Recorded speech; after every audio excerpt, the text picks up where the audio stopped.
I'm pregnant. An impressive ensemble cast brings levity to the serious topic of teen pregnancy in JUNO. You're pregnant? I'm sorry.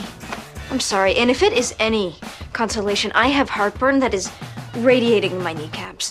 Ellen Page, last seen in Hard Candy and X-Men 3, stars as the titular character, a smart, independent, and best of all, real 16-year-old girl who decides to give her baby up for adoption.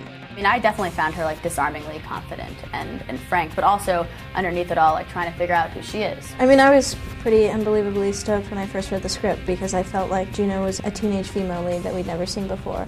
This is Britta Rouse, our attorney. Good Rouse. She was extremely intelligent and had a wonderful sense of humor and all these things, but also had an element of arrogance and abruptness. And this, of course, is JUNO. Like the city in Alaska. No. No? How do you feel about the character of JUNO? I mean, is she the kind of girl that you're looking for?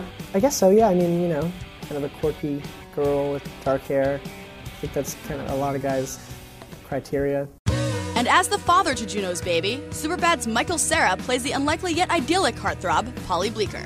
It's a real representation of someone you might know from high school. The sweet, tender, sensitive. Right. Who isn't such a nerd that, I mean, he's on the track team, he has friends, he's not stumbling over himself. Because you're like the coolest person I've ever met, and you don't even have to try, you know? I try really hard, actually. So it's JUNO and Polly who redefine what cool means today in a film that we consider to be an instant teen classic. Penned by stripper-turned-vlogger Diablo Cody and directed by Thank You for Smoking's Jason Reitman, JUNO focuses on teenagers facing real issues and still managing to think for themselves. A lot of the time, movies about teenagers, I think, are either condescending to teens, or teenagers are presented as being kind of stupid and shallow, and honestly, that's not the case. And so I wanted JUNO to be really articulate, witty, cool young female. Themes of first love, first times, first everything, really, make JUNO a film that could resonate through the years, and it all comes down to its leading lady. Reading JUNO for the first time is wonderful, but then it's terrifying because you go, how the hell am I going to find a girl to play JUNO and make it seem authentic? And then I met Ellen Page. Well, I thought you were the kind of girl who knew when to say when.